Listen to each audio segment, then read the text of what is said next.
ላንቺ ባዘነ ላንቺ ባሰበ ጭራሽ ለብሩኬ ክስ እንደዚህ ይደረጋል እንዴ? ጉድ እኮ ነው ቤተሰብ። በመጀመሪያ ግን ዛሬም እየሩስ በአዲስ ነገር መታለች እያለቃቀሰች። እንግዲህ እርግዝናዋን ግፍጥጥ ብላ ሆዷን እየደባበሰች። ለእርግዝናው ብዙ ምነግራችሁ ነገር አለ። ግን በመጀመሪያ ያው ከብሩኬ ውጪ ሌላ ወንድ ማየትም መስማትም አልፈልግም በሚለው ዘፈን ነው የመጣችው። ችዬ አልችልም አንተን እያሰብኩ ሌላ ሰው መልመድ፣ ልጅህን በሆዴ ፍቅርህን በልቤ ይዤው ልሰደድ እያለች እያንጎራጎረች መታለች። እኔ ምልሽ ኢየሩስዬ የት ነው የምትሰደጁ? እንድትሰደጅማ አንፈልግም በጭራሽ የኔ እናት። እኔማ እኮ ዘፈኑን ስሰማ አልቅሻ አንብቼ ልሞት። ምን ሆነሽ ነው? ምን ነክቶሽ ነው? እምባሽ አስለቀሰኝ። እኔ የምለው ግን አይኗን እያሻሸች ነው፣ ግን የሚወርድ እንባ እየታየኝ አይደለም፣ በመጀመሪያ ደረጃ ማለት ነው።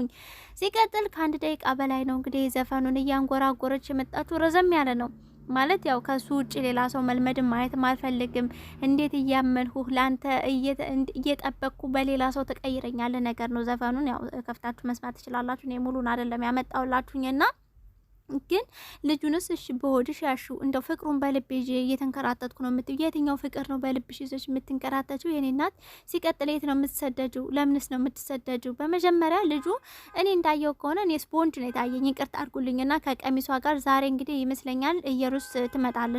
ያው ቪዲዮ ሲለቀቅ ኢየሩስ አለችበት ማለት ነው። እና ትናንትና እንዳያችሁት ጋሽዬ ብሩኬ ጋሽዬን ጠርቶ እንግዲህ ያው የድሮ ፍቅረኛ ያረገዝኩ ብላኛለችና እባክህ ከሀይሚ ጋር አስታርቀኝ የማይባል ነገር እኮ ነው። እውነቴን ነው የምላችሁ። እኔ እያደር ሳቂው ላይ የመጣ ነው ማለት አሁን አሰብኩትኝ። የኔ አባት እኔ የማፈቅረው ሰው ይኑርና ከዛ ከድሮ ፍቅረኛዬ አርግዛ አረገዝኩ አለችኝ እባክህ ከሷ ጋር አስታርቀኝ ብሎ ቢመጣ እመኑኝ እግሩንም እጁንም ሰንክሎ ሰባብሮ ነው የሚሰደውኝ። ጋሽዬ ግን እንዳየው ጭራሽ ሀይሚዬን እያስፈራራት ነበረ።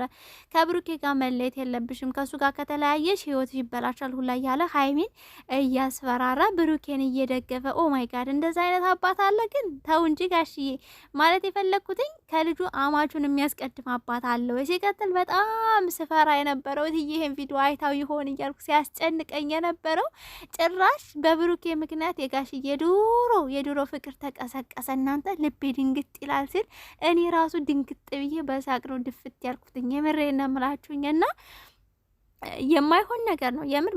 በምንም ሁኔታ ብታዩትኝ ብታስቡትኝ ብሩኬ እንዴት ድፍረቱን ቢያገኝ ነው እንደው ሪል ቢሆን እንዴት ድፍረቱን ቢያገኝ ነው የሚያፈቅራት የሚወዳት ልጅ አባት ጋር ሄዶ የድሮ ፍቅረኛ አርግዛለች። ግን እኔ እርግጠኛ አይደለሁም የኔ ይሁን አይሁን እርግጠኛ አይደለሁም። ከሀይሚ ጋር ግን አስታርቀኝ የማይሆን ነገር እኮ ነው፣ የወረደ ነገር እኮ ነው። ቤተሰብ የምር እኔ ከራሴ አባት ጋር ሳያይዘው አሰብኩትኝ እንዴት ሰባብሮ እንደሚጥለው ማለት አባት ለሴት ልጁ እንድትጎዳበት እንድትሰበርበት አይፈልግም። በተለየ ሁኔታ ነው ሴት ልጁን የሚወደው ከወንዶች ልጆቹ በላይ ብል ማጋነን አይሆንብኝም። መቼም አባት ሁላችንም ከአባት እንደተወለድ ነው ታላችሁ። እኔ ሳስበው በቃ ያስባል። ሴት ልጅ ከተሰበረች መመለሻ እንደሌላት መጎዳት እንደሌለባት እንደገና ደግሞ ከሷ ጋር መሆን ያለበትን ወንድ በደንብ ነው የሚመርጠው። ያው ወንዶች ለወንዶች በደንብ ይተዋወቃሉ ታውቃላችሁኝና በደንብ መርጦ ነው ሲጀመር የሚሰጠው። እንግዲህ ጋሽዬ አዎ ብሩኬን መርጦ ወዶ ሀይሜን አደራ ሰጥቶታል። ግን በዚህ ሰዓት የሆነ ነገር ሲፈጠር ብሩኬን ነው እንጂ አስተካከል ወይንም ይሄ ነገር እንዴት ሊሆን ቻለ ብሎ መቆጣትም መምከርም ያለበት ሀይሜን ማስፈራራት የለባችሁም።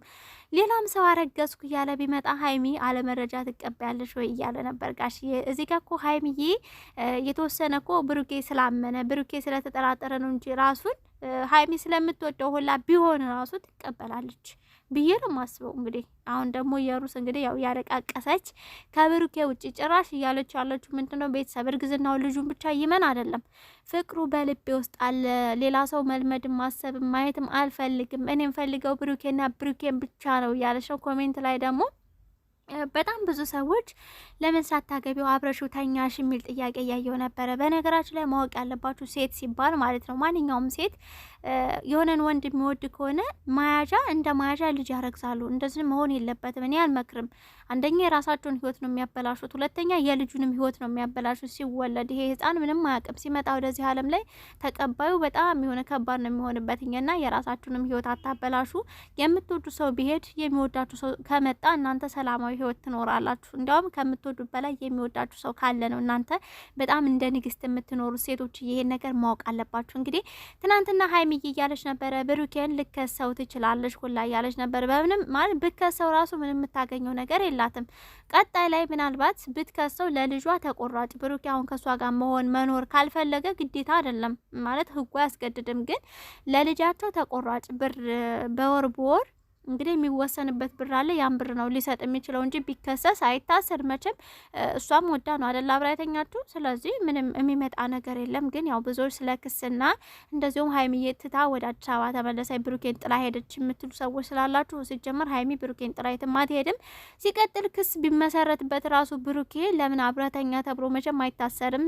እሷም ደግሞ ምን ብላ እንደምከሰው ግራ ነው የገባኝ። ገባችሁ ማለት ሀሳቡ ወዴት እየሄደ እንደሆነ አላውቅም። ስክሪፕቱ ከየት ወዴት 3 ወር ስክሪፕት ነው መቼም የተጻፈው።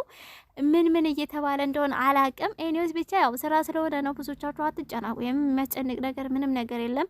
ጋሽዬም ተቀላቅለውበታል ስራው ላይ። ዌልካም የኔ አባት ዌልካም። እንዲያውም የስራው አድማቂ የምሬን ነው የምላችሁ። ቀልድ በመሀል ጣል የሚያደርጉት ነገር አለና መረዳት ያለባችሁ ማንም አባት በሴት ልጁ ህይወት ላይ አይፈርድም። ገባችሁ ስላችሁ የግድ ከሱ ጋር መሆን አለብሽ፣ ካልሆንሽ ደግሞ ህይወት ይበላሻል ነው። ይሄ ማስፈራራት ነው የሚሆነውና ስራ ስለሆነ ነው እንጂ ስራ ባይሆን ኖሮ ሲጀመር የራሳቸውን ማለት ጋሽዬ የራሱን ላይፍ ማመቶ ጣል አድርጎ አያወራም ነበር። ገባችሁ እንዴ? ትዳር አለ እዚህ ጋር ልጅ አለ፣ ረጅም ጊዜ አብሯት የኖረች እትዬ ሚስቱ አለች እና የድሮ ፍቅረኛን ሳይ ልቤ ድርግክ ይላል ምናምን። እንዴ ፍቅሩ አልወጣም ወይ ጋሽዬ? እንዴት ነው ነገሩ?